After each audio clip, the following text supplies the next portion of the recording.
The Driveway Podcast.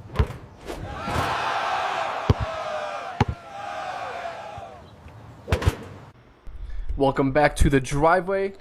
Here we are with episode 12. Today's April 2nd. We're going to cover a little bit of men's basketball, college basketball, some NFL talk, some NBA, MLB. This is kind of one of our shows where we're just going to touch on a little bit of everything that's happening over the week throughout all sports. A little bit of World Cup qualifiers for those that are interested, and a little bit of soccer talk for before the World Cup kicks off this year in the U.S. and Canada, I believe, and Mexico. We're going to kick it off with some NCAA first because there's been some incredible games of the Elite 8 and Sweet 16 that we saw last week, and we're heading into the Final Four. That is going to be starting on Saturday. We're going to have both games.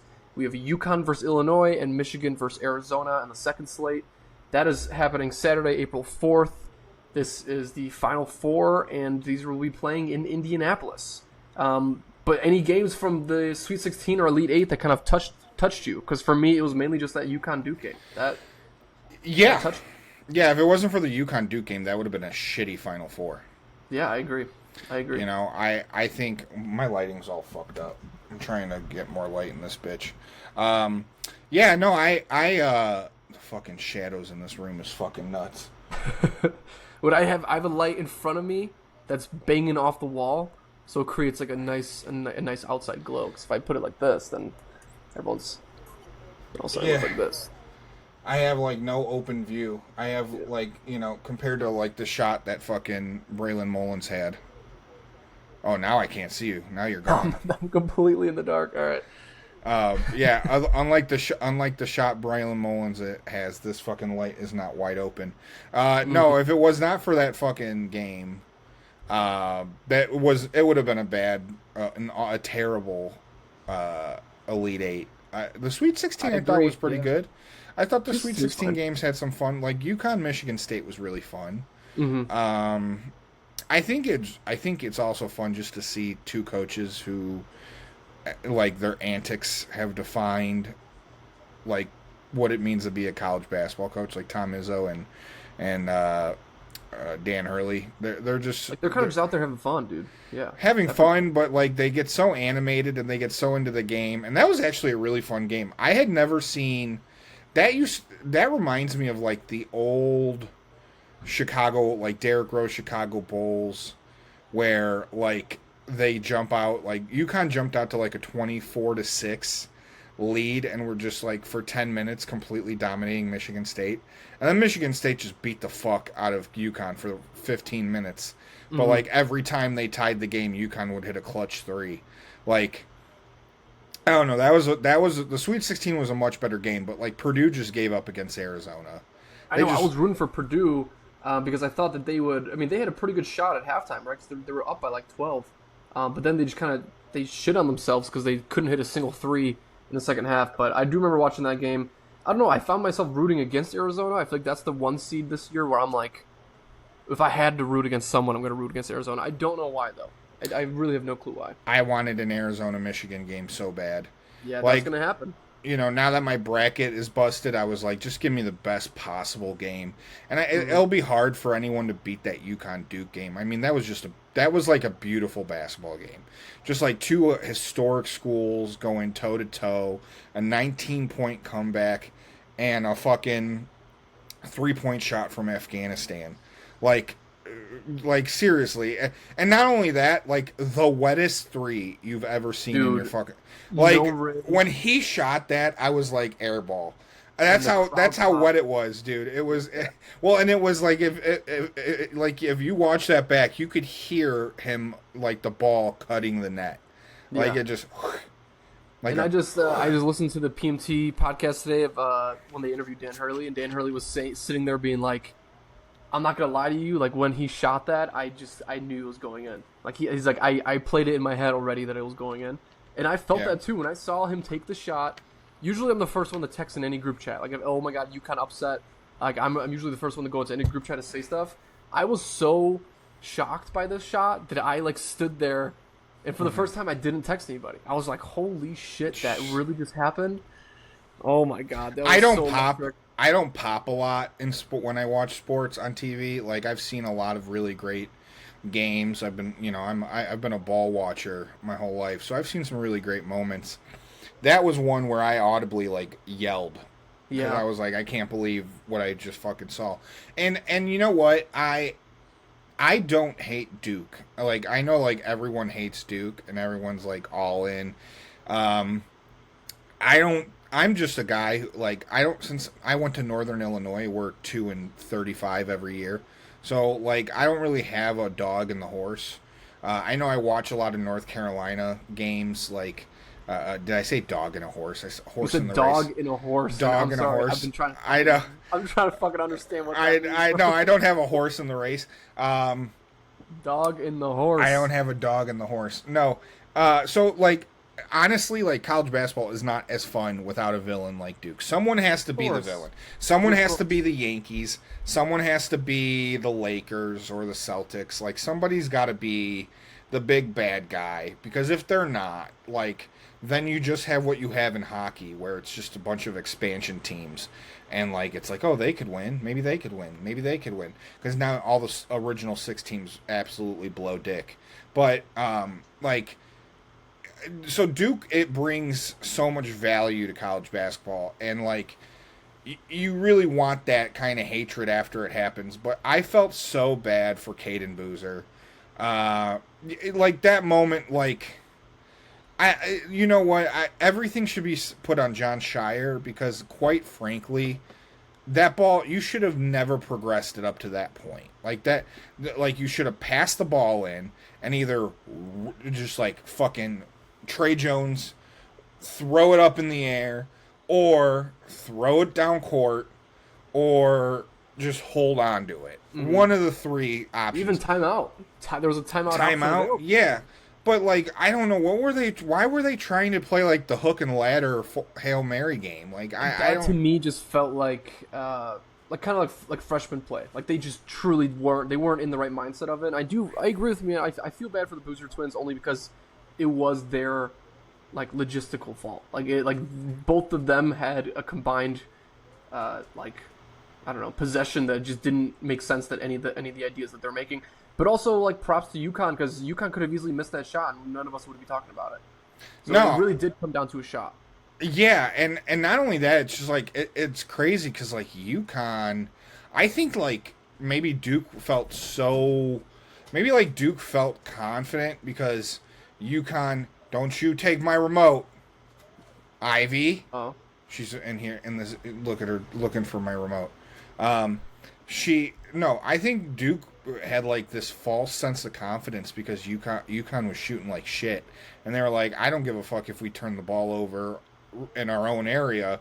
They're not hitting a 3. They can't hit anything. But like, I mean, you saw it with Taurus Reed. I mean, Taurus Reed's a 50% free throw shooter. Mm-hmm. He steps up and he hits his free throws nickelly split against the Michigan State. Like, there's just like those teams, and I know Dave Portnoy says he coined this on Wake Up Barstool of like, you have to kill UConn 100 times to beat them. I think it goes a little deeper that there's just those like teams that have built a identity that like they're always going to be bigger than the moment. The moment will never squander them. Mm-hmm, definitely. Like, and I like what you said about Duke because in my lifetime, at least in my adult life, growing up, Duke was always the best team. Coach K, same thing with Kansas. I think I had a little bit more of a hatred for Kansas just because, Coach K, I had that Polish kind of like, hey, he's a Polish guy, really famous coach, like that's fine.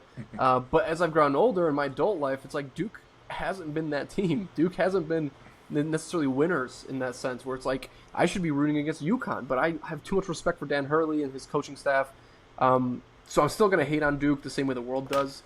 Only because that's like sort of like the cool thing to do, and seeing Duke does make me happy the same way it's like seeing Green Bay lose in a playoff game.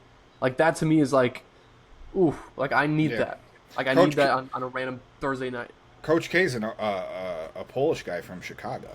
Yeah, dude. Like that's where I had that respect. I was like, yeah. He went to Weber High School on the north side of Chicago where my dad went. You want to look up a sick ass logo? The Weber High School, I'm getting real deep into Chicago sports history, but back in the day, it was they were the Weber High School, the Red Horde.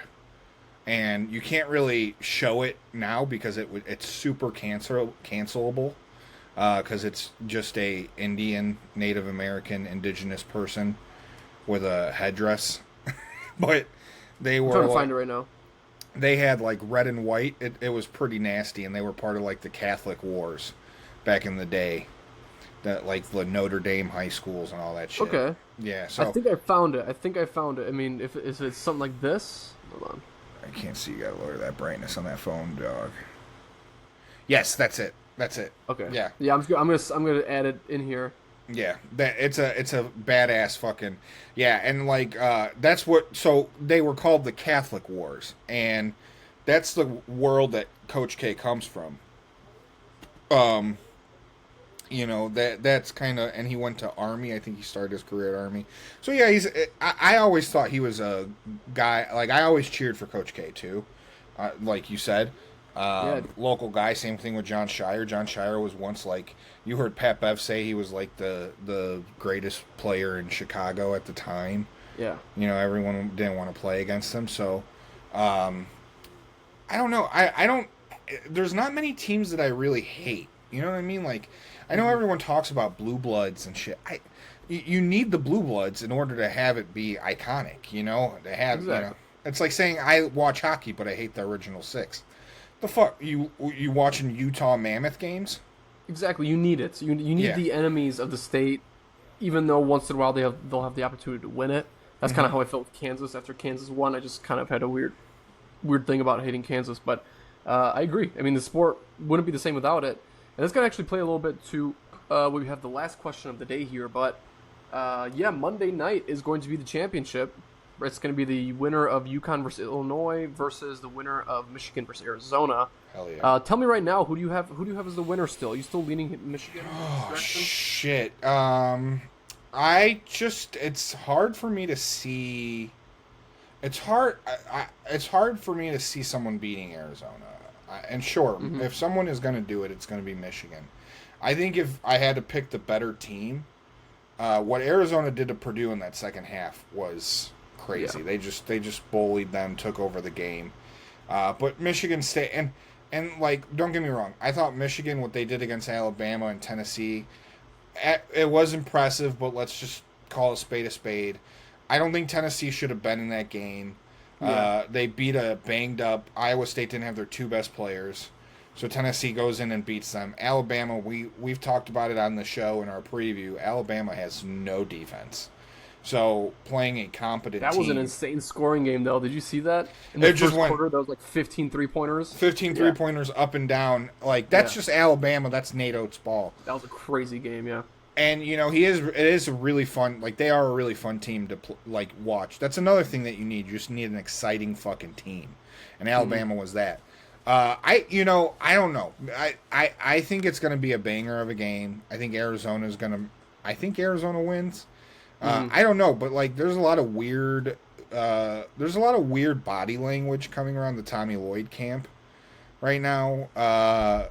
He's like having like cryptic interviews about how he might be not here in the future, and he's trying to set up the Arizona job for future coaches. It's weird. You know, just say you're going to North Carolina. You fucking like, you know what I mean? Although I do think, and this is something I think we need to talk about, I do think Billy Donovan ends up the head coach of North Carolina. I agree. And I think that the young kids that are making fun of Billy Donovan, and we've said this I think Billy Donovan has done as good of a job as anybody could do with the Bulls roster. 100%. You know, this is an AK problem. It's not a Billy Donovan problem. AK has built a mediocre team year in and year out, and Billy Donovan has done as much as he possibly can. And he created the Florida basketball program. Like, they won back-to-back titles with them in 2014. They were maybe the best team in the country. Like Billy Donovan, and not only that, like, a lot of people don't give Billy Donovan credit. A lot of the guys that you see playing on the Thunder right now were developed by Billy Donovan. Exactly. So, and Billy Donovan has a really good knack for like the younger players, yes. and obviously for the Bulls we can't say too much just because we had the Julian Phillips and Dalen Terry, but you can't say that Billy Donovan always gave every player a chance, and that always pissed me off a little bit because why is Dalen Terry getting fourth quarter minutes? But again, that's part of the respect from Billy Donovan, where Billy Donovan doesn't really take shit. He's like, no, P. Will is having a really bad game. We're going to put him on the bench. Like, he's the first person that really brought out the idea that, like, hey, guys, Patrick Williams really fucking sucks. Like, first pick, we'll start him, sure, whatever. No, like, in his second season, he was like, no, he's playing off the bench. He's got no choice. And at some point, it's the player's fault, right, Dijo? Exactly. Like, you and I watch the Bulls all the time. It's not like Patrick Williams has not had opportunities to be good. Yeah. He's played a lot of basketball. And Dalen Terry, I mean, it's hard because you bring in a guy with a lot of defensive effort and you go, he's going to develop a three-pointer at some time. Sometimes they just never do. The same thing could have been said for Dalen Terry's teammate Ben Mathurin. People saw Ben Mathurin and said at some point he's going to develop his defensive game. He never did, and he got traded. Guy could average 20 points a game, but he allows 40. So it's like it's difficult. So at some point it's got to be on the player. I mean, Io developed into the player he is not only because Billy Donovan helped him, but at the same time Io played with an intensity. And quite frankly, AK did not do Billy Donovan any help with bringing in guys like Zach LaVine and DeMar DeRozan. Yeah. Those aren't Billy Donovan kind of guys. That's to begin with, yeah. And they're just they just 8 minutes that young guys could have really needed it to develop. And, like I love DeMar. What DeMar gave to the Bulls in those two, in just that small amount of time he played, some really great moments. However, I think DeMar's, I don't think he's washed, but I mean, it is what it is, and he's one of those guys. You can't really win with DeMar. DeMar, unfortunately, is a player that he just, if you're gonna win with DeMar, then he might have to be a six-man, a closer. Like, he's not gonna be your star player or even your second best player. Look at Sacramento right now. Like, they're doing. Again, like, DeMar might even be the number one guy, but you're playing on a team with LaVine, Westbrook, Sabonis, like, all of those guys, all those guys needed to take minutes and take time, but they... And the Raptors won a championship the year after they Bryce Harpered him. They Bryce Harpered that motherfucker. They traded him and brought in Kawhi and won a fucking NBA title. So I don't know. I like Billy Donovan. I think he would be a really good coach, but he's also getting older. He's almost like 70 now. I think he's at the perfect age to go back to college. I think he's at the perfect position where he's going to have 3-4 more seasons. Maybe get trust in another team that is in North Carolina and then make his way back to college. Because I always felt like he was a college type coach. He's really good at the media. That's one thing that I'm going to miss about Billy Donovan is like that guy was so straight up always. Like, if someone did have a bad game or someone did have a bad situation, like what he said about the Jaden Ivey stuff, which we'll get into a little bit more Jaden Ivey, I respected him for it because he really put it into a position of like, I'm just a coach, but at the end of the day, it's like I tried to connect with this guy as much as I could. He pretty much left it up to the front office. He's like, what happened to this person? Like, I had no control over because he just wouldn't show up. So that part for me, it's like he was so honest and not just being like, oh, we need to respect, oh, mental health. Like, no, Billy Donovan straight up said, it's like he came to me and it was a mess since the beginning, like since he got here. Yeah, I mean, when you're, and we saw it with Kanye, but like when your wife and your family is bailing on, they're not talking to you, there's more to that story than just you hate gay people, right? Mm-hmm. That we've been texting back and forth about this all week. That is the main reason why I hate social media, is because every fucking dipshit mouth breather in this world has a voice. And I'm not saying they shouldn't have a voice, but I mean, you're sitting there and you're talking about he's digging himself a deeper and deeper and deeper hole. Mm-hmm. And people are just cheering him on. You went into his comments and you were the first one to really say this.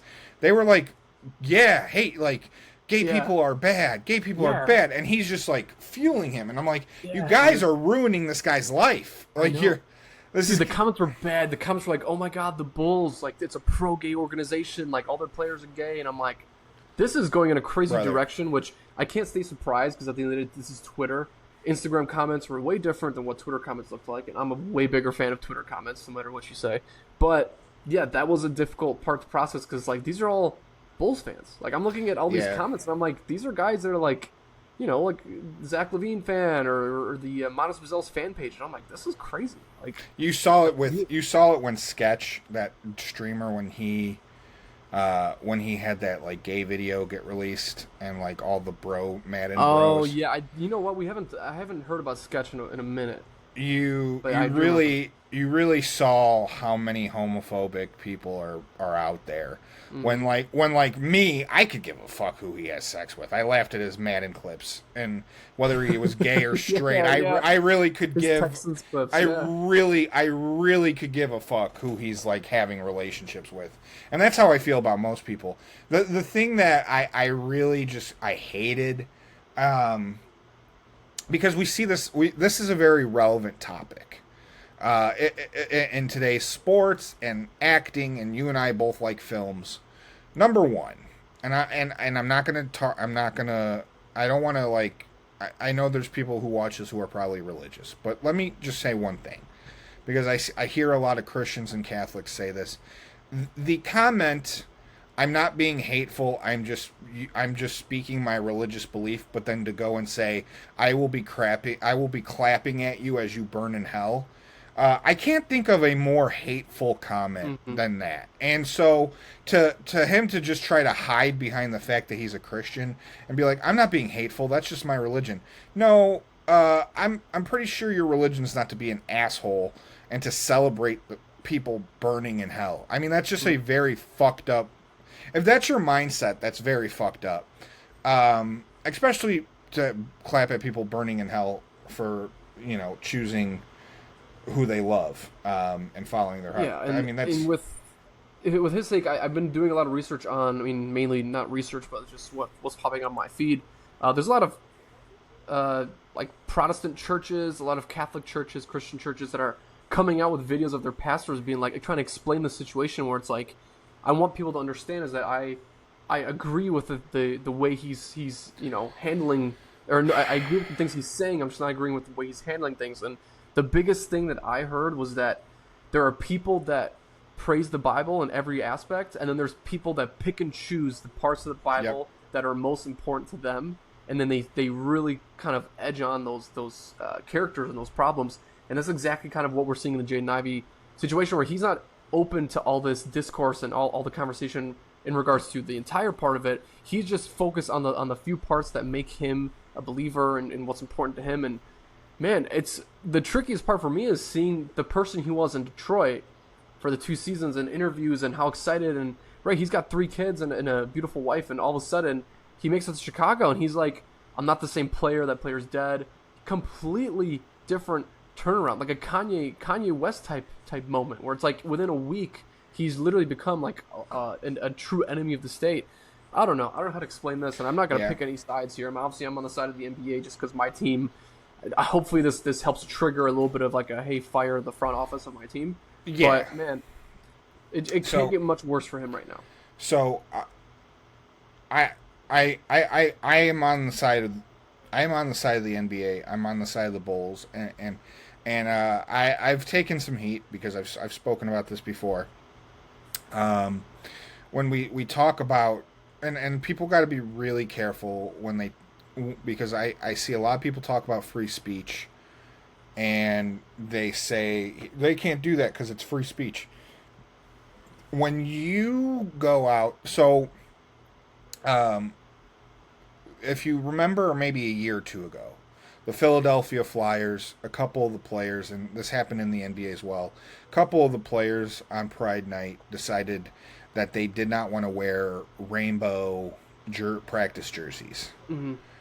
It made a big story, but ultimately it was done after a day, and nothing happened to those players because all they said was, it's against my brand, my beliefs, and I don't want to wear that.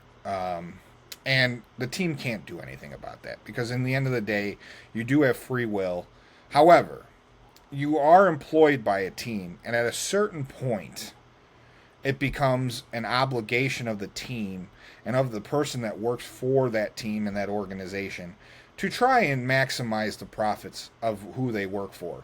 So when you go to look at who's donors and who's backing the Chicago Bulls, there's quite a few organizations that support LGBTQ rights, and also a lot of companies who are LGBTQ owned, and a lot of celebrities, LGBTQ and queer folk that support the Bulls and bring in a lot of money to the organization.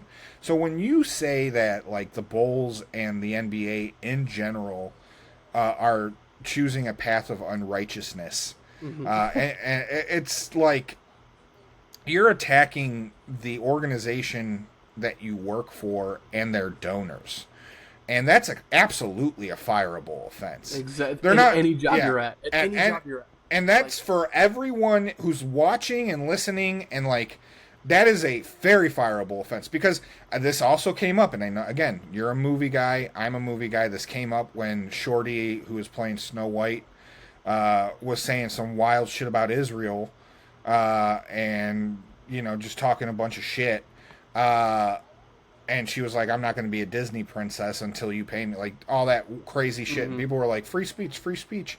And it's like, yeah, but like when you're basically taking a political view and you're basically slicing, and completely alienating like your fan base, like to one movie, and then everyone who doesn't support Israel is watching your movie, but the majority of people, including Israel, a fucking country, are not going to watch your movie. Like, you're actively losing your company who's deciding to have a neutral viewpoint. You're actively losing them money, and that becomes an issue, and for sure very fireable. So, like, if for the Bulls and the NBA, they had to act, because if Gatorade said, fuck it, I don't want to work with you guys anymore, you support wife beaters and homophobes. Yeah, I mean, Gatorade fucking 100%. Puts some, they put so much money in the NBA, so it's like, of course, I mean, it does suck, and I also don't want to get too far away from the idea that this is Jaden Ivey we're talking about. This is a player that we already were trying to give a second chance to. If this was a player like Manas Buzelis, then that'd be a different story, right? Because then the Bulls would have a little bit of a touching trouble of like, hey, like we invested a lot in this guy. We traded two forwards for Jaden Ivey, and at the end of the day, like it was a chance that I was willing to take still. Seeing how it paid off and seeing that we had to pay off his contract while we released him, that part's tough. But Jaden Ivey played 3 games, and in those 3 games, he had one of the worst highlights I've ever fucking seen in my entire life, where he rolled the ball into someone's shoulder and then a turnover. He wasn't that great to begin with in the time as a Bulls player. So when it comes to basketball, that wasn't. I unfortunately, his story is not going to be told anymore through basketball. No, I mean he's gonna become one of those Christian podcasters who has a following, and he's gonna start working for TPUSA. Yeah. Some whack shit, honestly. Some whack shit. I mean, and again, if your opinion is, hey, I would never have sex with the same sex, and I don't really care for seeing it, that's one thing. But if your opinion is all gay people should burn in hell, you're the fucking problem, and that's not a healthy. That's not having a healthy opinion. That's not, that's just being a psychopath. I listened to an interview of the assistant of Casey Johnson.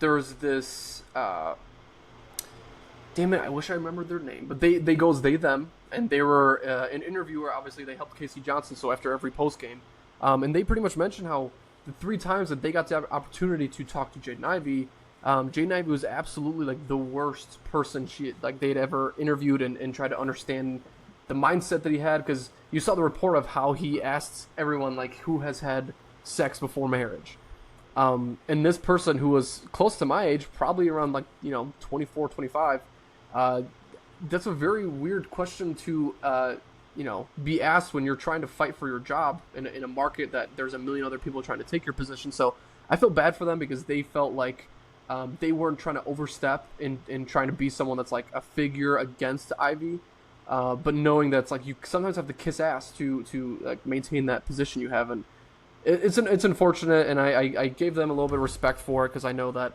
Casey Johnson's at least a stand-up guy, and Casey Johnson knows what's right and what's wrong. But that's where I feel bad, and agreeing with you, where it's like the the Bulls, however you want to look at it, are surrounded by every group, every ethnicity following them. Like this is a worldwide sport. This isn't just Chicago, like white male Chicagoans that are watching the Bulls game. Like, so you have to show a little bit of respect to everybody. And I think I was surprised that he got released so soon, only because I didn't know what was actually going on until he got released. Yeah, thing. Like Chicago, he got released, and then I was like, oh my god, all these videos are coming out. Like, oh my god, yeah. Yeah, and you live in Chicago. You could say that Yeah. Chicago is one of the most culturally diverse cities in America. Mm-hmm. Not only, we have one of the largest boys' towns in America. We have one of the largest LGBTQ queer representation in America. Our Pride Month celebration, our Pride Week celebration, at the Pride Parade is one of the biggest celebrations in America. We have, you see it with Matas. We have all sorts of different European ethnicities, and obviously we have white, black, Hispanic, Asian. So it's a very culturally diverse city. So you can't really alienate a group of people. That's very important. Yeah. Is what we're saying. Yeah, is what we're saying. And if I was the they them that was feeling like that, I would have been like, damn, fucking, we miss Kevin Herter, huh? Yeah. Like Yeah, the unproblematic boring ass white dude that just sat here and just talked about trying and he'll hard. give you 15 and he'll play defense. Like Fuck. He was productive on the court too, man. He had a buzzer beater this year. He had a buzzer beater this year. Night, dude, on D Rose night. Unless you had anything else to cover with Jaden Ivey. That second round pick we got from the Pistons better be a fucking baller. Better be a stud. Because again, in the middle of all of this, not to be too short on it, but obviously my first thought was always like, I hope this affects ownership like really poorly. I hope this whole situation affects them poorly, more so than the idea of looking for help for Jaden, looking for help for the people who got affected being on the Bulls roster in his time here. But no, like I think this should play fully into AK. AK should be his fault. All of this. That just tells me that AK had this second round pick stockpile in his mind. And we said this when the trades were happening. I don't think AK looked into who he was bringing in at all, because he brought in 5 guys that play the same fucking position. For forwards, guards, shooting guards, 1, 2, 3, 4, you fucking name it. And then brought in Yabusele and Richards, and Yabusele also was mentioned that he will not be re-signing. That he's heading back to Europe after the season. Thank God. I'm just so tired of mediocrity on a team that should not be mediocre. Mm-hmm.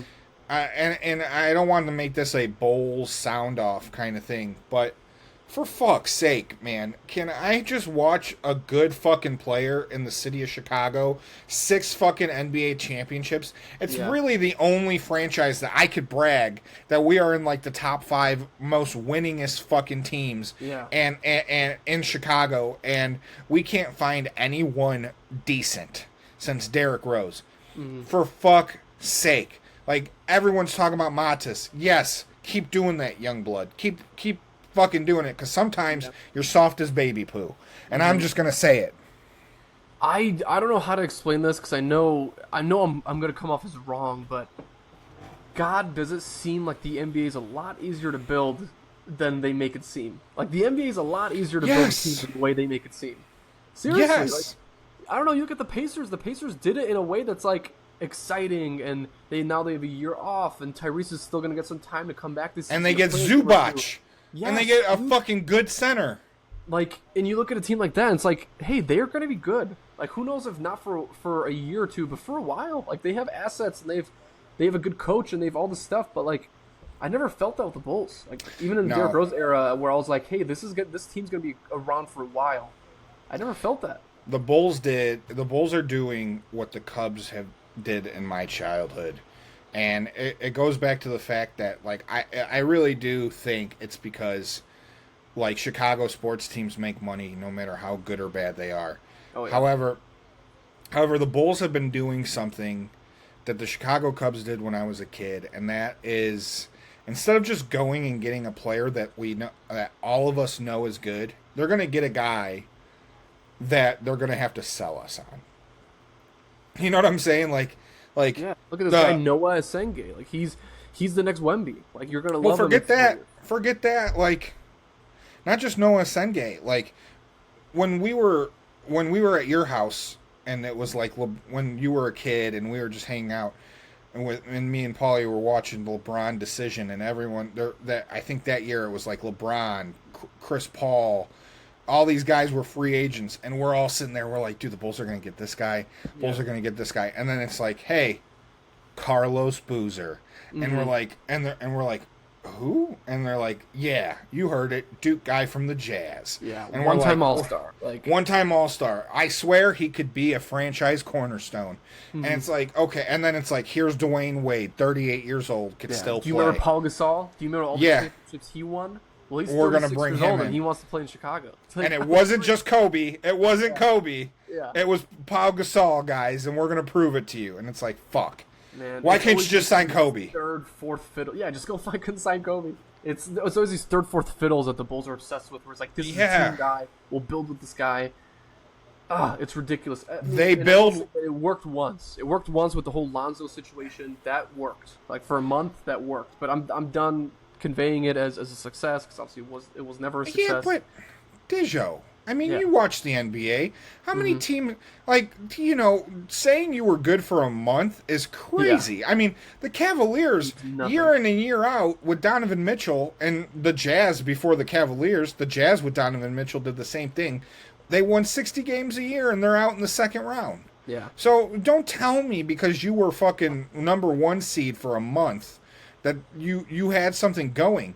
You don't know how the rest of the year is going to go, and even if you were really good for the rest of the year, you're probably getting the shit kicked out of you by a better team in the playoffs. Exactly. Because it doesn't take a fucking genius to tell you that Zach LaVine, DeMar DeRozan, and Lonzo Ball are going to be better than whoever, the Boston Celtics with Jason Tatum and Jalen. You ain't beating that team in a fucking playoff series. No, exactly. And we had our head on held a little bit too high with that roster, and then things happened and blah blah.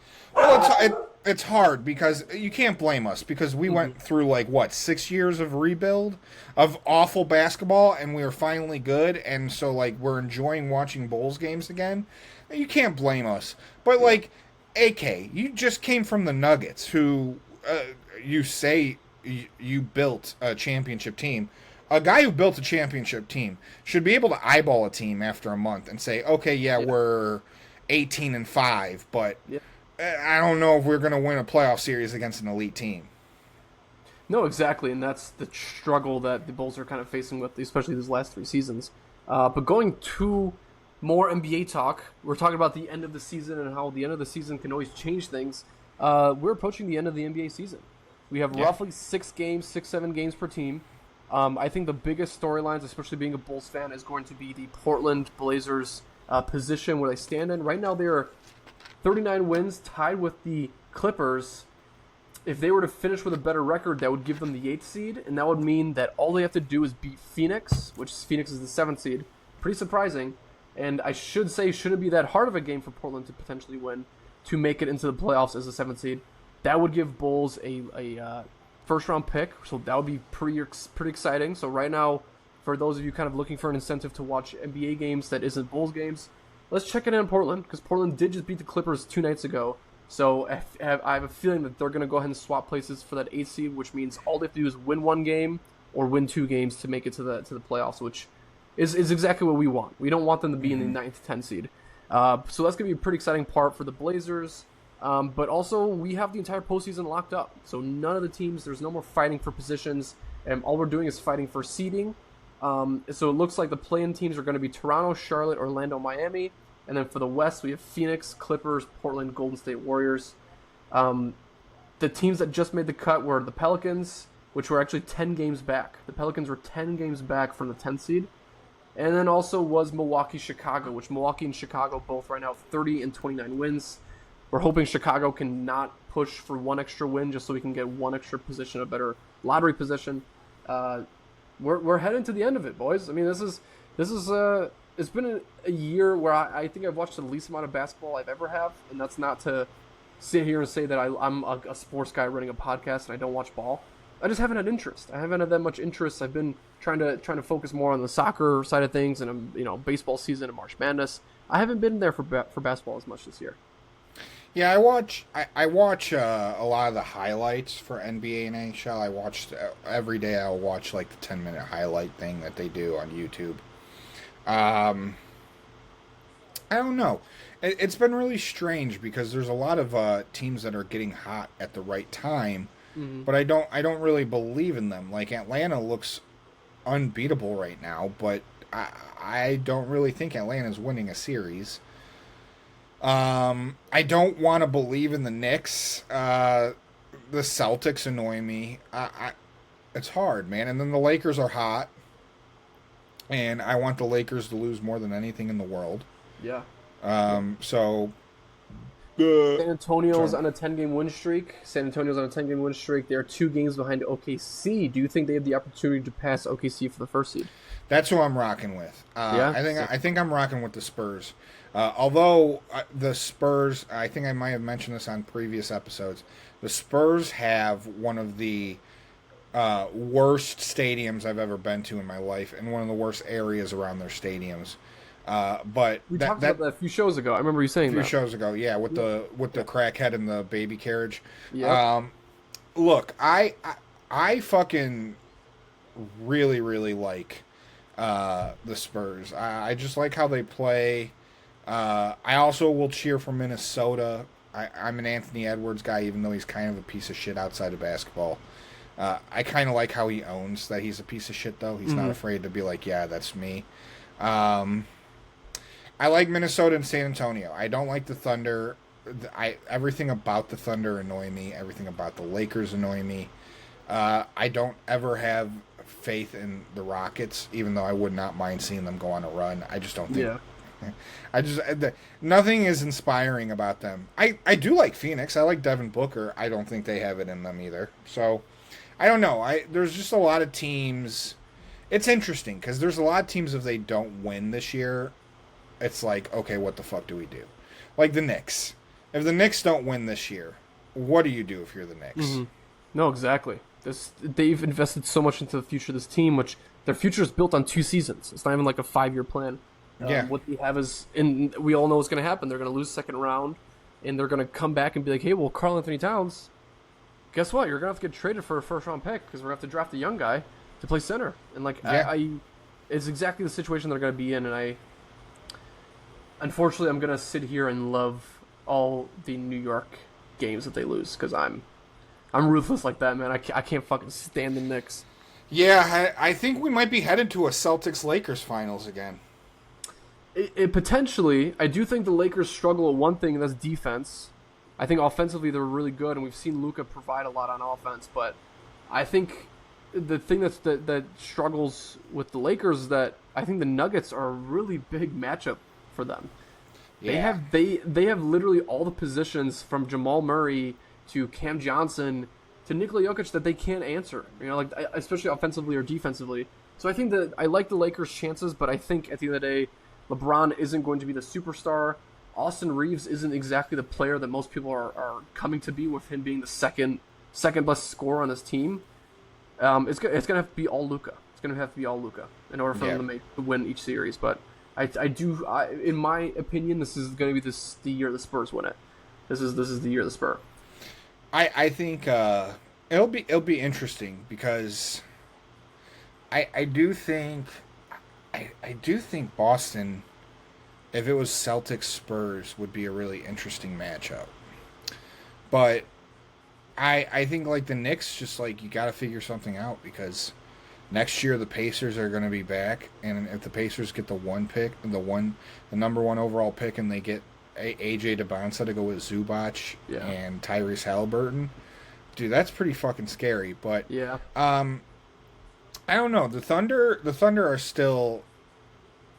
You still got to beat the Thunder. Let's just say that. Thunder are still the team. Yeah, they're still the best record, best player, MVP favorite.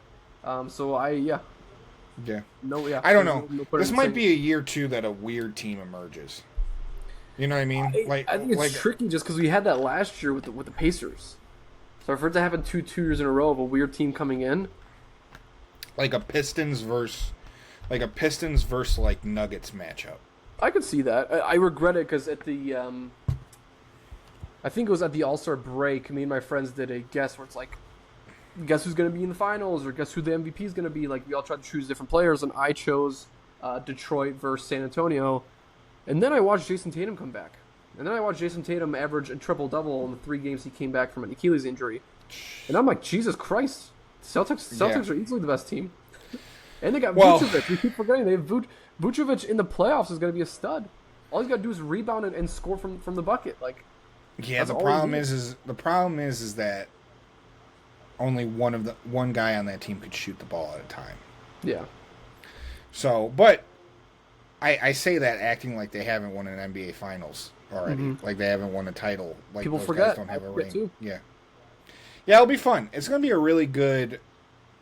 I mean, you want to talk about great sports weekends? Like, at next weekend we have not this weekend, the next weekend we have the Masters, but after that we have, if you're a wrestling fan, you have WrestleMania and you have the start of NHL and NBA playoffs, and you have an MLB slate for a weekend. Yeah, and then we also have we're gonna have the draft, NFL draft coming up soon, NBA lottery. So it's like there's so many different levels of it. If you're not even interested in watching sports, what's the date of the fucking draft? I completely forgot that's coming up. Let me check here. Holy NBA draft is always shit. after the finals, so NBA or NFL draft I think is the one coming up. Holy shit! Yeah, it's end of April. Holy shit! Yeah, April 23rd. I completely forgot that that's happening this month. That part's gonna be really exciting too, because obviously Bears have. This is gonna be the building portion where we finish free agency. So now I think it's actually a good time to head into some NFL talk. What do you say? You ready? Yeah, let's do it. Man, we have only 3 topics of NFL talk that I thought were kind of, and not saying that I'm the only one that works on this or brings up the topics, but I just kind of dive through things and I think of things that would lead good conversation or have good information for us to talk about. The first one is our guy Puka Nacua. For those that understand Puka Nacua's situation, obviously you've seen probably some itching. Like whenever I watch the videos of him in this offseason, I was always like, man, he looks so fucked up, and he's at a race car event, or he's like playing golf, or he's biting people, like something every single time his storyline hit. I was always just kind of like, it was a really awkward thing because he was like 25 years old too, and he's making a shit ton of money, and he's one of the best wide receivers in the league. We don't see this that often, but Puka Nacua went ahead and checked himself into rehab. We're very positive this was the Rams that was telling him this. I mean, this couldn't have been a personal decision. Yeah.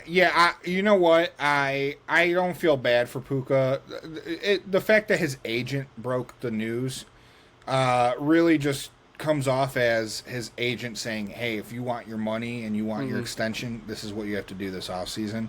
Because Puka Nacua comes off as the kind of guy that'd be like, I don't have a drinking problem. Mm-hmm. No, exactly. And that's probably what was being said, Yeah.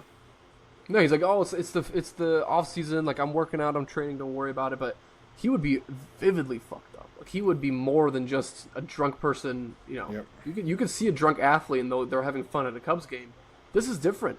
This is him biting girls at the club. This is him saying slurs. Like this is the type of person that the Rams, again, in LA City, that's very inclusive of all these individuals, isn't going to be a huge fan of that.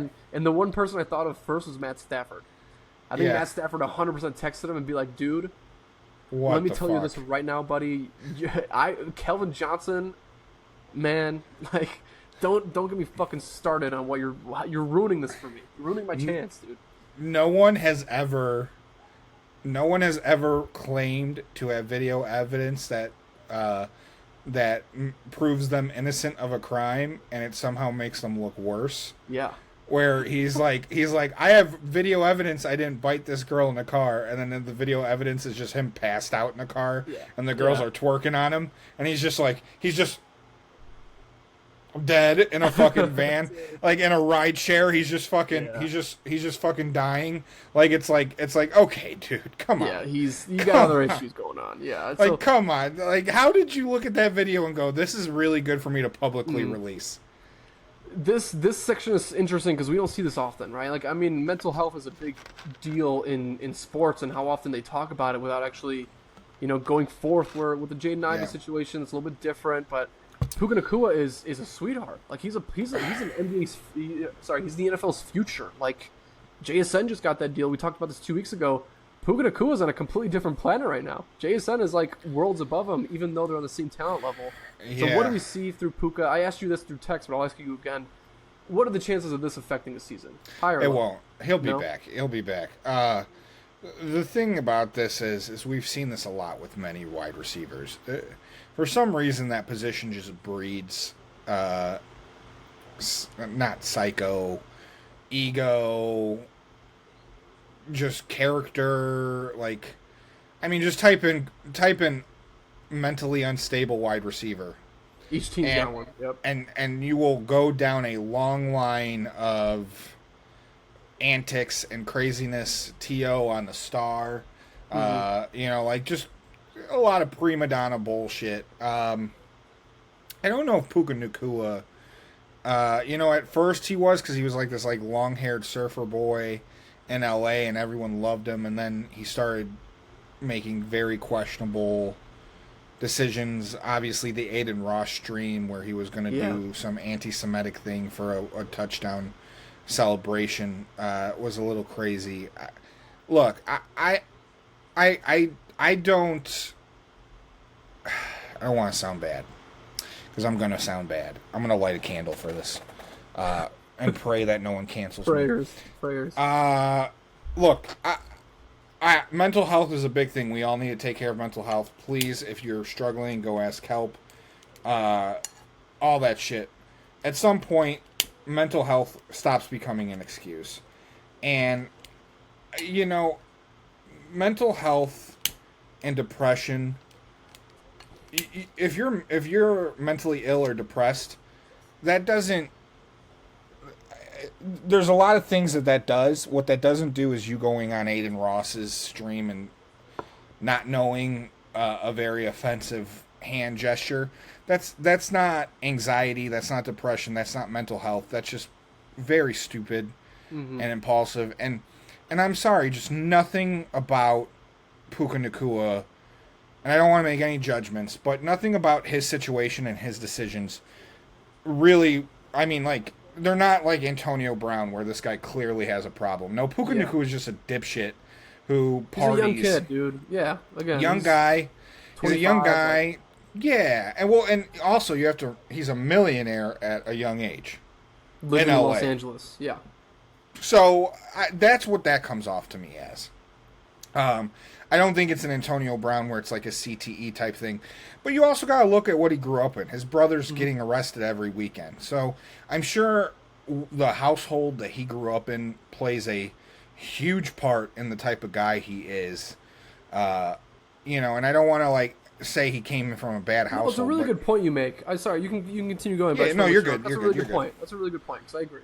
Yeah, I mean, if you grew up around a bunch of fucking questionable characters, what you deem not questionable behavior is going to be deemed questionable behavior from the majority of people who are raised right, is what I'm saying. Yeah, and you're 100% right. We don't have to go too deep into the Puka Nacua situation, just because if we went too deep, then all of a sudden we're going to start mentioning every single situation that he was in, which, if you're chronically online, is the same way I am. You're seeing him every single weekend, drunk, passed out in a different car, saying something different crazy, but... DMing. First, it was Sydney Sweeney, right? Well, it was Sydney Sweeney was the second one. The first one was the girl from Outer Banks. Okay, again, every single week there's something else that he's going on. So, again, putting it in perspective, he's a young guy, he's a young fella. For all you other people that have been 24, 25, 26, you understand kind of how this is. But now just imagine it being a multimillionaire on a team that's not one of the richest teams in the U.S. Like, it's not easy, but it's also not hard. And that's what the Rams are telling him right now, where it's like, rehab isn't the end of the world. You come in, you get out, and then we go try to win this championship next season. So I agree with you. I don't think it's going to affect his season, but I want to get a little bit of a insight from each person, just in case there is someone out there being like, yeah, this is going to be a problem for this season. Just just in case anyone has other different things to include. But if you had other things to include, reach out to us in our comment section through the email. If you have any other information or things that you'd rather us talk about, then let us know. I always forget to bring that up, so please put that for us and we'll talk about it. The other two things that were kind of the biggest deal was Kirk Cousins getting a 5-year deal with the fucking Raiders, $172 million, after the Raiders just had to bring back Crosby with all that money. They signed all these free agents, and then they go ahead and give $172 million to Kirk Cousins, which it isn't the full deal. It's a 1-year deal with a 2-year extension clause after the 1 year if things go well. Last thing I'll say before I kind of give it to you and your idea here, this happened a day after Mendoza's pro day. Do you think there's any relation to that? No. Number one, I think I think that the number one thing we can talk about first, is there any other athlete or any other pro athlete that has found a way to rob a league like Kirk Cousins? I mean, this guy, he's made so much fucking money. He's made more than Tom Brady all time NFL. Shut the fuck up. Is that real? He's fourth all time for the QB. Holy, and what's he done? Gone to one NFC title game? Man, one NFC title game, and he lost by 30 points to the Eagles. Dude, Holy shit! Yeah, I can look this up. Yeah, you got to confirm that. That's crazy.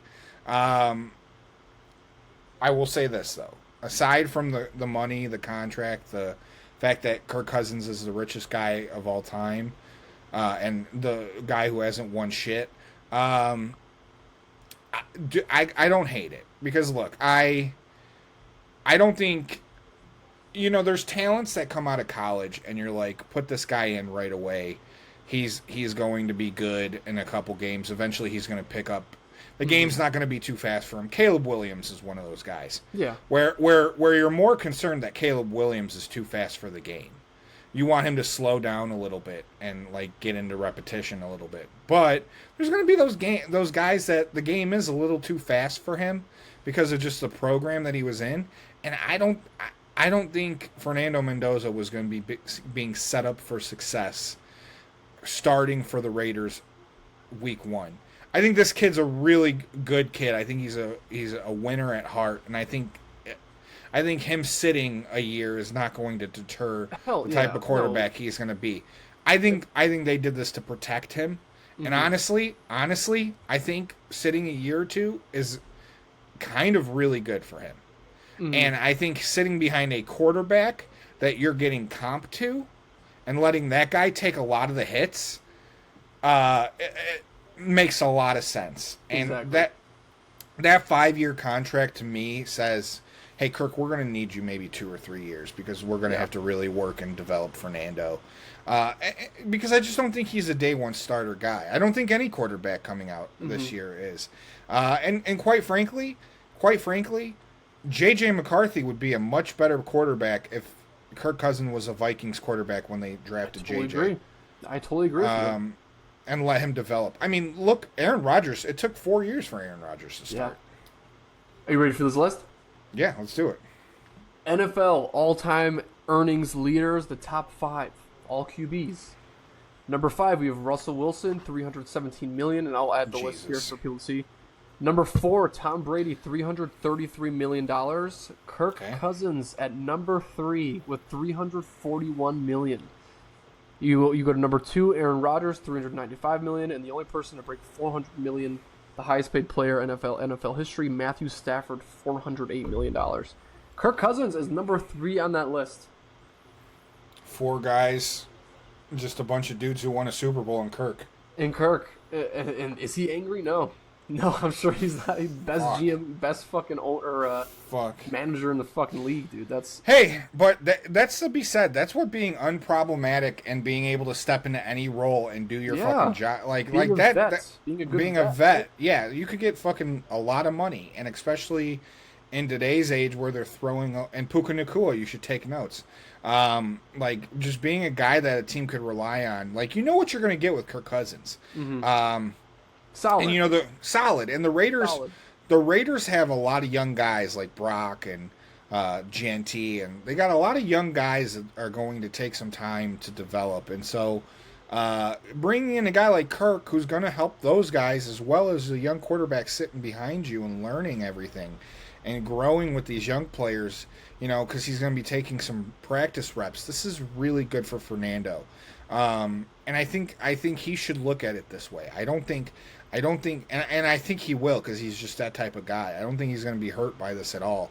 And I think his camp is going to be really happy, because I think ultimately he benefits the most from it, because he's now got a 3 to 4 year window as opposed to a 1 to 2 year window. 100%. Like his window is extended with the Raiders, because now a little bit more trust, knowing that he could stay around. A little leeway. He could come in and not be good right away, and they're like, okay, we'll develop you for another year.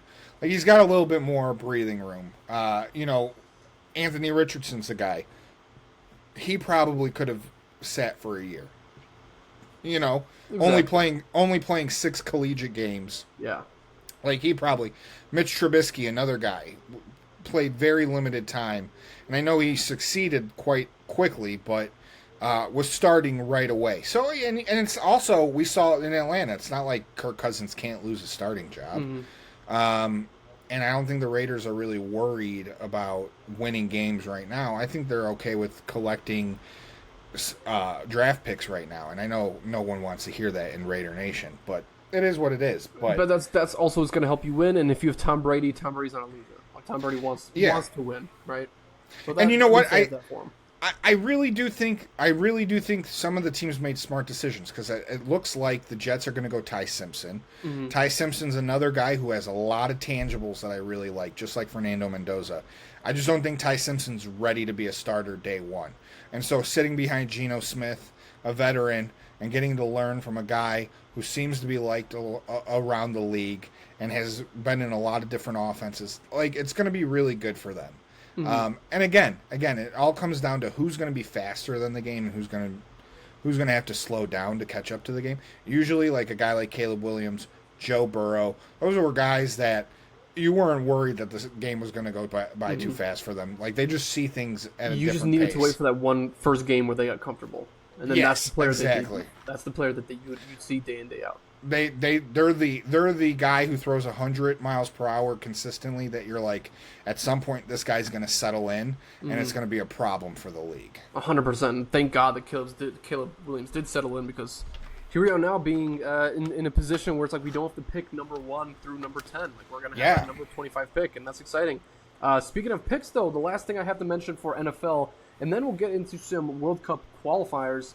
I don't have much more information on this, but I wanted to mention it because obviously most GM meetings are happening right now, most league ownership meetings and coaches meetings. So the NFL GMs, they had a kind of connection through most of them. I don't know who, I don't know when, but saying that a lot of NFL GMs were upset that the Bills traded a second-round pick for DJ Moore, and the fact that got accepted. I see why. I see why, only because I know that you look at all the other receivers that got deals or were dealt in trades, they were nowhere near a second-round pick. For DJ Moore to be in that position where he was a wide receiver 1 that had like wide receiver 3 numbers, to get a second-round pick for him, man, I'm impressed that we kind of snagged that deal again. Again, like Poles, you made a pretty good move.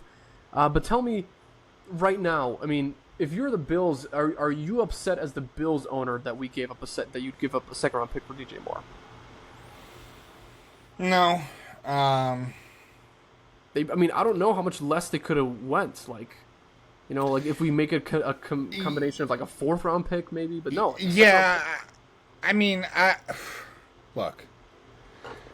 The Bills had tried drafting a receiver. It didn't work. They have not been able to really draft and develop players. So if you're not able to really trust your development and your recruiting and the people that are handling the draft, then you got to go get a guy who's been just consistently good for many, many years, and that's DJ Moore.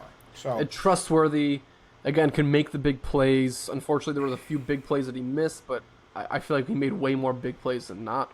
So I agree. I think you made that trade for a win now possibility. Yeah. When you're a team that's like the Rams, Chiefs, and Bills, when you're a team that's in the playoffs year in and year out. It's really fuck these picks. Like, you really don't give a fuck because you're just you create a winning culture. You're trying to find vets and guys that come in and play into that culture. So exactly. it's a little different for guys like us Bears, where we kind of have to continuously develop and find young talent. So I don't know. And also, the Bills are always floating around the free agent market. They're always bringing in big name guys now, and they're gonna draft another receiver. I just already know that they're gonna go ahead and draft another receiver because they Khalil Shakir, I do like that move. They have Shavers, they have Keon Coleman from last season still. Like, I do think they're gonna go ahead and draft another receiver just because of how last year looked. I could feel it. And especially missing out on Xavier Worthy, which was another player that they were kind of in for. They traded that pick to Kansas City. But that's all I got NFL talk. If you got anything else to bring up, man, let's get into some soccer. The first time we're going to mention soccer on this podcast. I love it. I'm excited. I've been, you know what?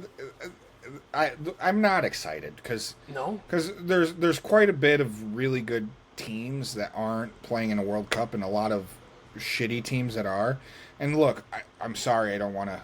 I know I talked about, not completely alienating a group of people or country for your product, but do you think Congo is going to beat fucking Spain? I was just going to mention that because I have the list in front of me of teams that have clinched. So let me just bring up this list first before we dive closer into it, because the World Cup bracket is set. The teams that have went ahead and clinched after the World Cup qualifiers is Bosnia, Herzegovina, Turkey, Sweden, Czechia, and the DR Congo, the Democratic Republic of Congo. That's the team that everyone's just like, what in the fucking world? Like, you're telling me like the best scorer in Poland couldn't make it, or the best player through one of the best goalies in the league in Italy couldn't make it? Like, wow.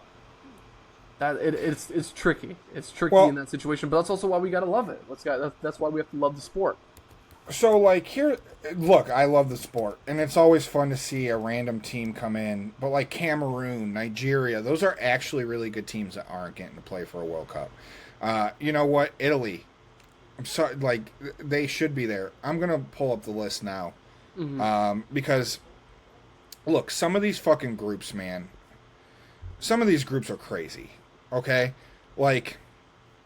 So you got Mexico, South Africa, South Korea, Czechia. Mexico, South Korea come out of that. There's no shocker there. Canada, Bosnia, Qatar, Switzerland. Who the fuck cares who wins that group? Yeah. That is 4 dog shit teams. That is 4 absolute dog shit teams. Like, Switzerland comes out and won, and then who the fuck cares comes out after that. Who the fuck cares? Because they're just going to get the shit kicked out of them. And then you got Brazil and Morocco, 2 of the best teams in the world. And you think Haiti and Scotland are going to be able to play with them? I think got to give Scotland a little bit of respect, man. They did tie with Wales. That was the last World Cup, which is one of the most important. Congratulations, games. You tied with Wales. the minor league to England. Yeah, you technically, yeah. And then here's another one. Let's not be biased here. USA, Paraguay, Australia, and Turkey. The fuck? This is one of the worst groups. If the U.S. don't win each game 3-0 in this group, I'm never watching the U.S. ever fucking Danny, again. this is the hardest part, dude, is that you're gonna have to prepare for it, because I don't think I know. It's gonna be a tie with Paraguay and Australia, and a 1-0 win against Turkey, and a 1-0. Oh, they're gonna lose to Australia. Yeah, so Australia's good, but it's also the idea that, like, we've been here before. Again, our team just lost the baseball classic. Like, we can't sit here and say that the soccer team is better than what the baseball classic was, right? Like, so I'm trying to find the group of death, right? The group of death. This is my group of death. What you got? Ecuador, Ivory Coast, Germany, and Curacao. I only say that because Germany is good. They're not as good as they've been in the previous. You watch European soccer. Germany is fallen down the ranks quite a bit. They've gotten older. They've yet to really bring in any young talent. Ivory Coast is a powerhouse in Africa. They are what Ghana used to be. They're very good. Ecuador is a very competent South American team. Curacao, fuck off, dog shit. But you got 3 teams, and now in the World Cup, and now a bigger World Cup, a third team can make the playoffs. But like this is a really competitive. Another one that's going to be really competitive, and I know this might be a little bit hurtful for you because they just knocked out Poland, but Sweden. Sweden's good, man. Yeah. They're good, and they're in a group with Japan, Netherlands, and Tunisia. So Tunisia, the only thing I've ever seen with Tunisia is they lost 13-0 against Spain on ESPN. They're dog shit. They're dog shit. They're dog shit. Netherlands, Japan, and Sweden. Japan and Sweden. Like, Japan is weird because Japan can either be a team that makes it to like the late rounds, or they're a team that doesn't make it to the fucking play-in at all. That Asian, South Korea and Japan, like that Asian block is so weird because they could be on or off. Yeah, you never know. They're and so on and Germany off. Last time they advanced to the next round. Like Japan could easily take a swing there. I agree. Here's where it gets fun. Iran is coming to America, and you got New Zealand, Egypt, and Belgium. Here's the good news: we're not going to have any USA versus Iran games because Belgium is going to beat the absolute dog shit out of these 3 teams. New Zealand. I think Iran might. I mean, Egypt has Mo Salah, but they don't have anyone else. Mm-hmm. So who are you gonna get? Iran could come out of this group, man. They could come out as a second group. But Egypt, I always cheer for Egypt. Mo Salah's my guy. He just left Liverpool for our football-y fans. He's leaving Liverpool. That's gonna get interesting. He's probably gonna be playing in Saudi Arabia. Likely. Speaking of Saudi Arabia, they're in this with Cape Verde, Spain, and Uruguay. We know who's coming out of that. It's Uruguay and Spain.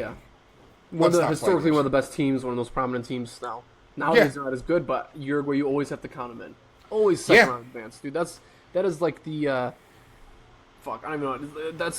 It's just like college basketball. There's teams that always make it to the second round. It's like the ISO. Like they might not be great, but they're gonna make it.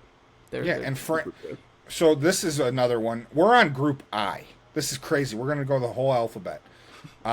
France. So I didn't know Senegal's a top 20 team. I had no idea. I don't even know where they're based off their colors. On Senegal. Hold on. Go ahead. Based off their colors and the amount of black guys, I'm going to say they're in Africa. I don't know where the fuck Senegal is. Good guess. Yeah, they could be South America. Mane. Yeah, Sadio Mane's on this team, and Koulibaly and Mendy. Yeah, I forgot. Yeah, they're the best team that no one really is talking about. Yeah. But if they get really good, France is just going to buy all their players because France is just a bunch of African guys. Iraq is here. They just qualified. They played in front of 3 drunk Mexican guys in Mexico to get here. And then Norway, which... Let's not even say Norway. Let's just call it Erling Haaland. They have no one else other than Haaland. One quick thing. Let's do it. I just learned. So Senegal is the most western country of Africa. So when you think of like the point that is the last point of the continent Africa, you're looking at Senegal. Senegal has a town named St. Louis.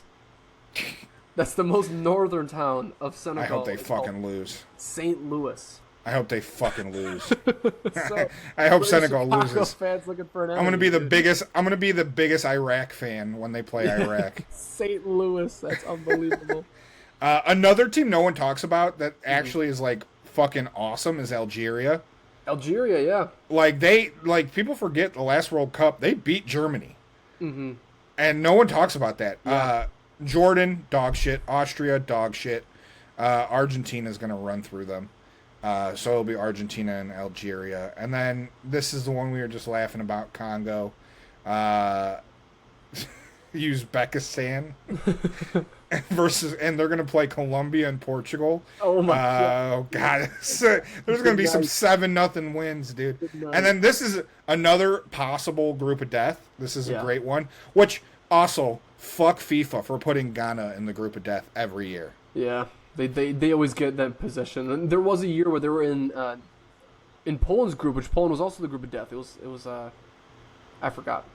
Well, remember the year the U.S. and Ghana and were with Germany and Portugal. Yes. Yeah. And fucking the U.S. somehow made it out of that group. Yeah. Because we tied Germany and we beat Portugal and tied Ghana. That's why you gotta love this fucking sport, man. I'm so excited. Oh, Ghana, Panama, Croatia, and England. Mm-hmm. Those are Panama's kind of fallen down, but as anyone who watches CONCACAF, watches Gold Cup soccer, Panama is always bound to do some fuck shit. Mm-hmm. Ghana, always really fun, and then Croatia, obviously, they've become like a powerhouse now, and England. Yeah. So wait, there's Belgium made it. Is Mexico in a group? How many more groups do you have? Mexico is already. Mexico's hosting. They're in Group A. So shit, that's why. Yeah, Belgium's in. Mexico is. They're gonna make it. Mexico, South Korea are the only teams that are playing, which they've kind of played a ton. Mm-hmm. They played a bunch, and then Canada. Like, I don't even want to know who comes out of that group because it's dude, just yeah. So I mentioned it only because I worked the Belgium-Mexico game through my company. I was there doing photography for AT&T as a sponsor, and it was a home game for Mexico, obviously, compared to Belgium. The best part was that I got to meet Miguel Layun, which I got 2 of his autographs. Look at that. So for any person who is, a fan of the sport, I wasn't too sure who he was until I actually did more research, and I'm just like, hey, I've watched this guy a million times. He's one of the famous defenders of that famous Mexico team when it comes to like what it was 4 years ago. But that was exciting. So I didn't know when you mentioned Belgium, in my mind I was like, that didn't sound like a qualifiers match. That sounded like a friendly, hoping that they were making it, and I was wrong. You were correct, yeah. No, that was the... So, like, they had 2 World Cup playoffs in Mexico. And they were all, like, CONCACAF teams. Because Jamaica was in it, and they lost to Congo. Jamaica is... It's crazy that Jamaica's out of it again. Like... I got a list here pulled up, and I'm going to read it off to you of teams that aren't playing. And obviously everyone knows the big one is Italy and Poland. Italy, who's won a Euro Cup in the last 5 years, they have not made the last 3 World Cups. There's going to be 16-year-old kids that have never watched Italy in a World Cup. Yeah, that's crazy. Yeah, which is crazy. Italy was like the first team I saw win a World Cup. Mm-hmm. So that's nuts. And Poland has potentially the best striker in the game in Lewandowski. Yeah, and Poland's a different story. Now, obviously, I was really upset that Poland lost because anybody wants to watch their team win. But I think the reason why I wasn't so damn upset about it was because at the end of the day, a team like Sweden, I watched Sweden, I'm like, man, I think Sweden has a better chance at winning games and advancing to the next round than Poland did. Poland's bad coaching, dude. Poland's got great players, great young studs, but, man, the coaching has always been terrible because you look at who they're surrounded by. Czechia made it, Germany made it, Lithuania's a relevant, like they have players that have, can play soccer better than the way Poland can, beating us regularly in the regular season. So that's why I'm not so upset, because Poland beat themselves up.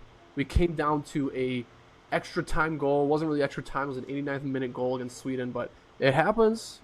In the same day, Italy lost, and I'm glad that took most of the heat, right? Because Americans, there's a lot of Italian Americans here. I have a lot of Italian American friends.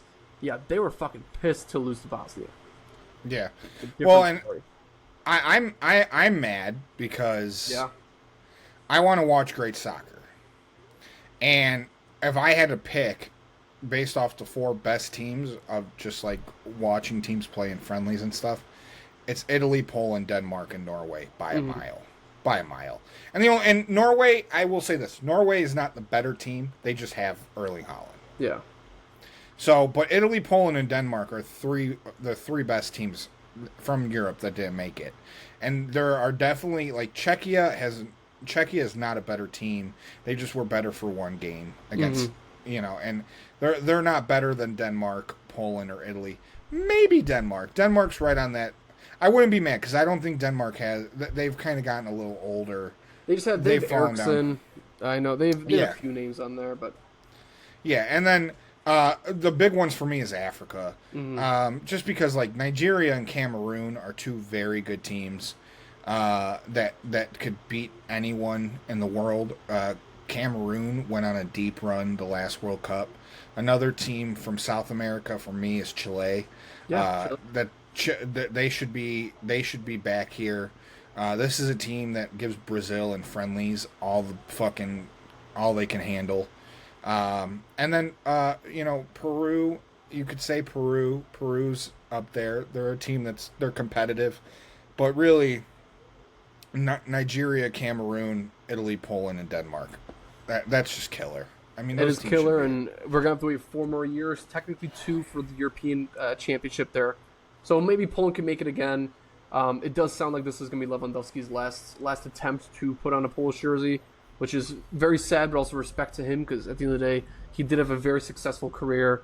Not every player can be Messi, right? You look at Ronaldo, where it's like Ronaldo's still kind of trying to figure it out. Where does he fit in the list of all-time greats? Where he hasn't done what Messi's done, and Messi might do it again. Like Messi might bring this team and win another World Cup just because they build that team around him. But that's soccer, man. We're officially introducing soccer into this podcast. So I'm really stoked about it because I'm excited about it. Awesome, it's gonna be awesome. If you're ready, we can close it up. We can close it up with some MLB talk. Yeah, let's close it down with some MLB talk, baby. Close it down with some MLB talk.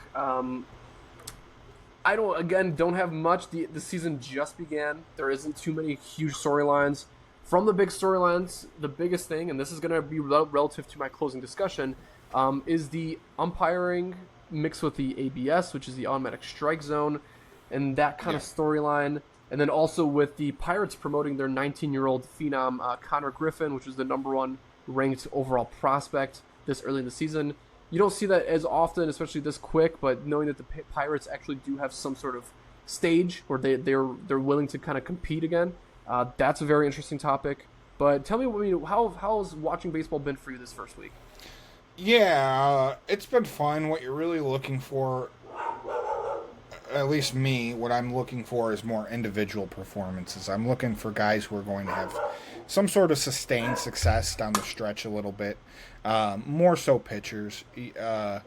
I loved Edward Cabrera, looked lights out in his Cub debut. Yeah. Matthew Boyd really just had one bad inning.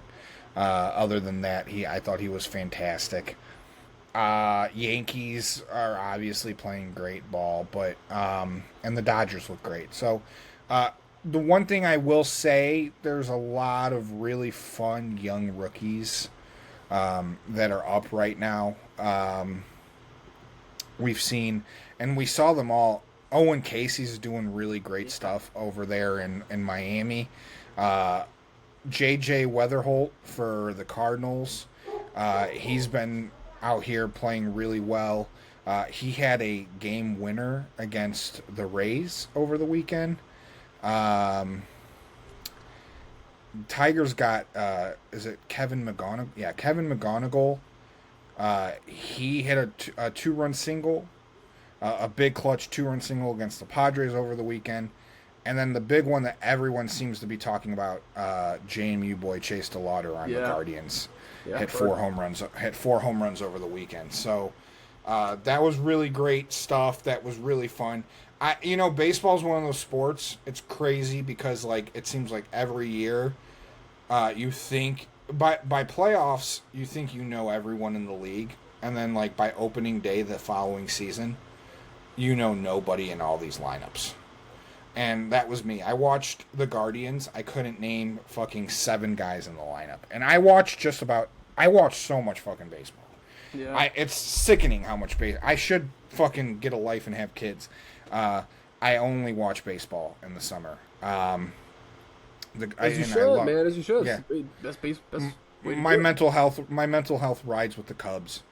And And how's your mental health been? It's good. I've lived long enough where I've seen the Cubs blow, start 10-0 and then end last place. And I've seen Cubs start fucking 7-2 18 and in first place. 2007, they were off to an awful start. They were like 12-21, and they became like the hottest team in baseball. Like, I don't get too into it. What I look for is more so pitching. I look for guys who look like they're going to have a good stretch. I think Edward Cabrera and Cade Horton is going to be a nasty 1-2 punch, and we don't even have Justin Steele back. So, when does he return? Do you have an update on that? June is when they're looking at. Yeah, June is when they're looking at. Now, I think it's tough because when we were kind of without a closer, I kept saying, hey, maybe Justin Steele, until he's ready, does a Ryan Dempster kind of thing and goes to the bullpen, and he's our closer for a year or half a year, like a Kerry Wood Dempster kind of thing. But Daniel Palencia's fucking lights out. He's pitching great. So the lineup doesn't look terrible, especially because you can't really knock us too much because we don't have Seiya back. He's doing his rehab assignment, but he's kind of our power guy, and we're missing that in the middle of the order, and we're still doing pretty good. Kelly looks solid. Amaya looks good off the jump. I think it's going to be a really fun baseball season. I'm really interested to see who's going to beat the Dodgers. As we always are. But man, the Dodgers look like a fucking unit again. Wow, what a fucking huge surprise, man. They look like a fucking problem. Those are fucking insider. They look like a fucking problem. Every time I watch the Dodgers, look, dude. Yeah. I might have texted it to you. I wanted to kill myself when Kyle Tucker hit a game-winning hit, and then fucking to close out the game, they started doing the Timmy trumpets for Edwin Diaz. It's like anything fun that this league has, the Dodgers just buy it and they steal it. So disgusting. And they make it. It's so LA. So I don't know how your fucking brother lives out there. I knew you were gonna say that. I knew you were gonna fucking say that. He's the same way, dude. My brother's just buying all this shit, and he's just like, yeah, now I got 10 of these, and I don't need them. But it's like, hey, we're gonna win it again, so if I got the money to win it, I might as well buy it. Like, whatever, dude. Bullshit. LA, all those LA boys over there, man. Come live in Chicago. You know what makes me mad is they never feature the Mexican guys that like loved LA since like they were kids, like the actual true fan, like the cholos, because like that's like before, like the white girls were walking, the wannabe actresses, white girls and influencers were walking around with Dodgers. Like the Dodgers fans were the cholo, cholita. I mean, it's nicknamed Chavez Ravine. Like that's its nickname, you know what I mean? Like it was a big Latin, like the Dodgers fan base was primarily Mexican, and they never get featured. They never get love. Although if you go to a game, any Dodger game, home or away, all you hear is, "Hey fool, strike him out, fool!" Like that's all you. Strike him out, fool. 1, 2, 3, fool. Yeah, one of the bases, fool. Like, the Dodgers are like, yeah. So now it's all white girls that want to be influencers and OnlyFans. They got Dodgers shirts on, but they got the Dodgers gear, and that. My brother's the same way, man. He got the Dodgers gear. I don't know if I ever told you this, but when he first moved to Los Angeles, shut the fuck up. Which I mean, we love my brother Paulie. We're talking Paul. That's what we're talking about. He moved to Los Angeles, got a great opportunity there. The first thing he brought back from my parents was 2 Dodger hats, and I was fucking pissed, dude, because I'm living in Wrigleyville at the time. I'm like, dude, you don't understand like what you're doing. This is like bringing a fucking Green Bay hat. Like, hey, Green Bay's awesome. Like, you guys should just, just for fun. Fuck, I was so pissed, and you know why? They wore it. They kept wearing it. So now I gotta fight. I'm in a family full of whatever, dude. As I'm wearing a Sox hat right now too, I gotta mention, like, I'm wearing a Sox hat. Oh my gosh, dude! I fucking knocked into my camera. You lost me for a second. You're all good. No, but at least you live. At least you live in. Like, at least you live in a like city that you're wearing the hat for. I will never wear a hat from a different city. I just can't do it. My brother bought But- a Braves hat too recently, and I'm like, it's a cool hat, but I just can't. I can't wear a Braves hat. I just not me. Fucking 2008. Like, I don't know. I shouldn't have PTSD when it comes to the Dodgers. I shouldn't. But I just have a really bad history with the Dodgers. 2008, like, 03 was like, that was heartbreaking. But, like, I was in middle school in 07 and 08, like, right about to be in high school. And the Cubs, like, they came out of nowhere in 07. They made it to the playoffs, and they lost to the Diamondbacks. And the first thing we all said was, like, next year is going to be our year. Mm-hmm. And they were the best team. They won 97 games. In 2008, they were the best fucking team in the National League. Everyone was excited about it, and we play the Dodgers, who had Manny Ramirez, Russell Martin, all these guys that were from fucking other teams, like Brad Penny, I think, might have been on the team, and the Dodgers just beat the fuck out of the Cubs. Swept us. Just Disgusting. three straight blowouts. And then, fast forward, 2016 happens, we beat the Dodgers. 2017, I'm in Wrigley Field. I'm sitting in the bleachers in the ALCS or the NLCS to watch the Cubs fight off the Dodgers. We're down in the series, and I had to watch the Dodgers knock us out of the playoffs. And I had to watch Clayton Kershaw with his gay ass kids running around Wrigley Field. Running around Wrigley Field with them on his shoulders, fucking celebrating on home soil, and that was literally like the last time we were there. We blew the team up after that. Like, so I hate the Dodgers. Yeah, I hate them. We all fucking dislike the Dodgers. They're the Yankees. When I was a kid, this was the Yankees. They were the three-peat team. You know, you were not a lot. You were not alive. I wasn't alive, but I do. I mean, historically speaking, everyone always talks about that. This was in the 1900s, Disho. This was in the 1900s. New century. A whole another century ago. But no, like, and the Yankees the team that the Sox, the hat you're wearing. It's funny. You go to Sox games, they hate the Yankees. Mm-hmm. White Sox fans have so much hatred for the fucking Yankees. It's crazy. It's insane. I don't know. I'll always hate the Cardinals. They're always my number one hate. I watch the Cardinals every game. I watch to see if the Cardinals are winning. It's killing me that I'm just praying they're not good, because that's so Cardinals to come into a season with nobody and then just be randomly good. Mm-hmm. Like, that's so fucking Cardinals. I know that's so fucking annoying. All right, that's the Packers. That's the Packers. Dude, exactly. They get Jordan Love at quarterback. Where, like, this team's gonna be ass, and then they got like a whole nother 5 years of contention. Yeah. And like not even contention, like mediocrity contention, where it's like every single year they're like, this could be our year. Like, hey, we won 9 games. They almost made the fucking Super Bowl. Yeah, like it's actually fucking ridiculous how that works out. All right, closing discussion. You ready to go? Let's do it. Closing discussion. All right. The last 2 times we've made it about baseball. We're going to continue with the baseball theory a little bit. I wanted to kind of pick your brain more on the idea of how technology has been affecting our sport of lovely baseball, and if should technology be used to eliminate all human error in the sport, and are human referee decisions even that bad to begin with? Yeah, fucking yeah. If you watched baseball this weekend, that's why I say it. Yeah. Yo, CB Buckner just made the biggest argument. We might not have umpires by like June. They might be fired because of CB Buckner.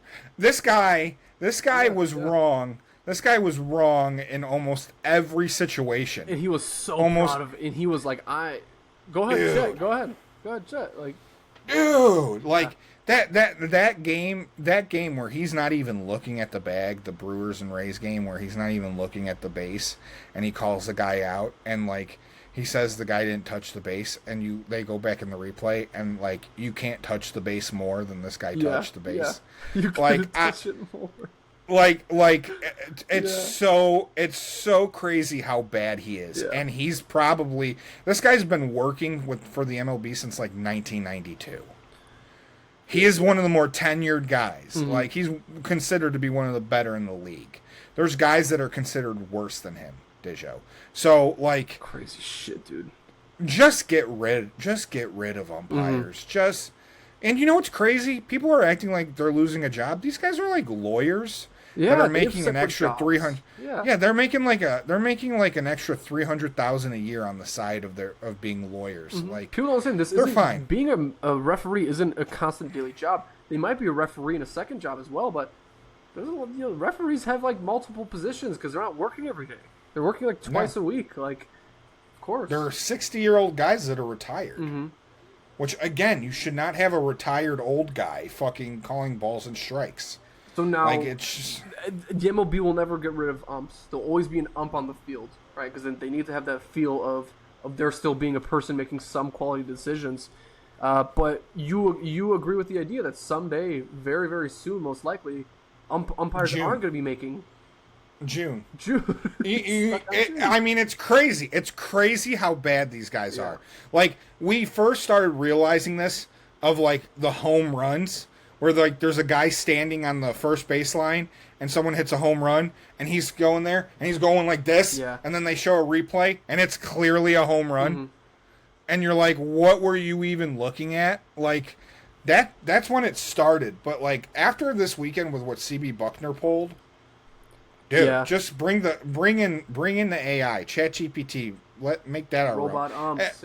Literally put on the speaker system, like, or like do that. Do sounds, do sound effects, but get these old fucks off the fucking. Dude, I mean, I played baseball when I was a kid, and there is just nothing worse than when you feel an umpire just does not like you. And they don't like fucking anybody. But tell me, you're not gonna miss it at all? You're not gonna miss the ump? Not at all. No? Not at all. Dude, there's nothing worse than when you steal a bag in grade school and the guy who's calling, who's like gonna call it safe or out is all the way back at home plate. And you slide in and you're clearly safe and he calls you out. Because he doesn't give a fuck, Because he can't see and he doesn't give a fuck. And you're just like, what the fuck, dude? And you just gotta, like, it's his way or the highway. Like, I don't know. There's just too much. It's too much bullshit. The one thing I would miss is I'll miss the managers going nuclear. That's a lot of the podcasts I listen to. They mentioned that as being the big part. Where now managers are just gonna fight each other. They're not gonna have a third party to fight, right?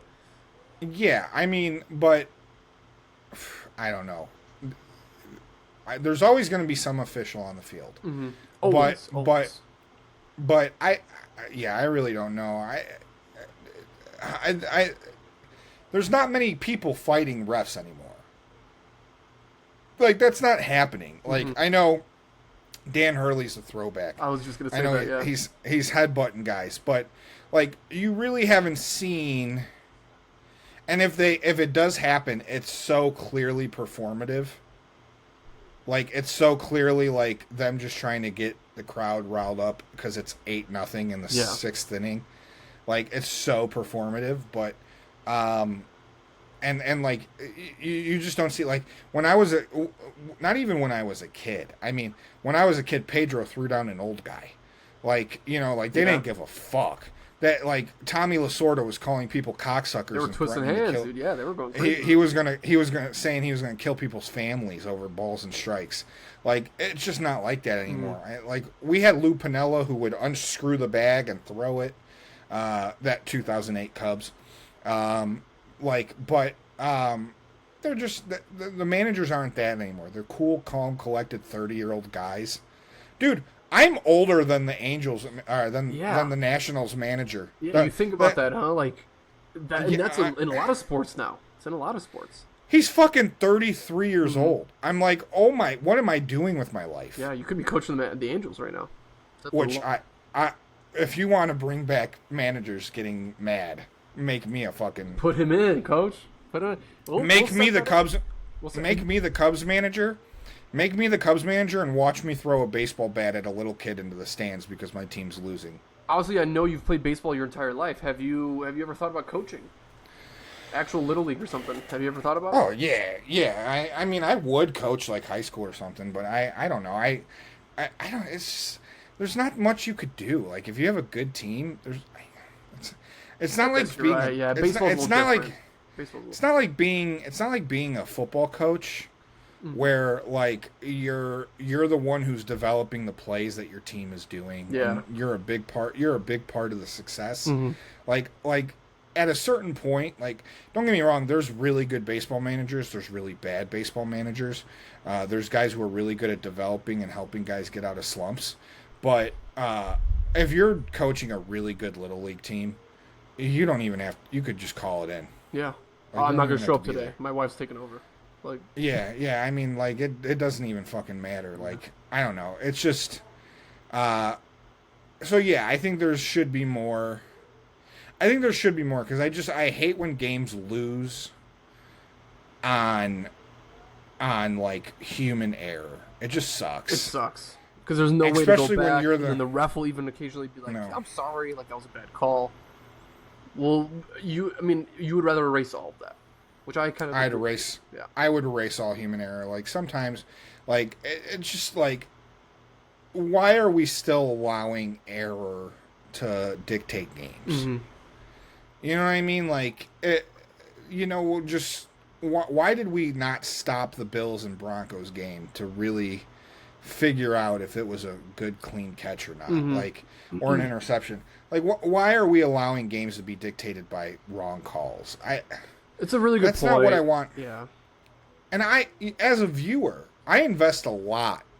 Like, I invest a lot into watching sports. And come the AFC title game, I don't want to see a game decided by a guy who missed a pass interference call like the Rams and Saints, where a guy's tackled before the ball even gets to him, and nobody called pass interference. Like, no. Like, we have cameras on every aspect. We could catch a guy whispering shit and spitting shit, but we can't, like, look at a play and see a guy got tackled before the ball was thrown to him, and we can't call that a pass interference. Like, come on, man. No, I totally understand where you're coming from, but in that case, man, I mean, I really appreciate the answer you've given on us, and if anybody else has a little bit of an answer they want to share, then please come by and let us know in the comments, let us know in the email what you think, if you think it's good for the sport, if you think there's other sports that would adopt this, or if you think it's a negative portrayal for other sports, if baseball is just the one and only outlier, like it makes sense for the sport, then let us know. But otherwise, we appreciate you guys sticking around for episode number 12. We're going to come back next week with more NCAA championship news, maybe more NFL news, talking about the NBA and their playoff seeding, kind of seeing where the Portland lands.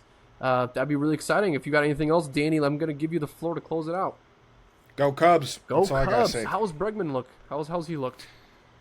He looks good. I think did he have 2 home runs against the Angels? I know he had his first. I I got the notification for that. Yeah. He had a home run. He did hit a home run. He looks great. I mean, I have no complaints about the Cubs. The key to a baseball series is people go series to series. What you really have to dictate it down to is home stands and road stretches.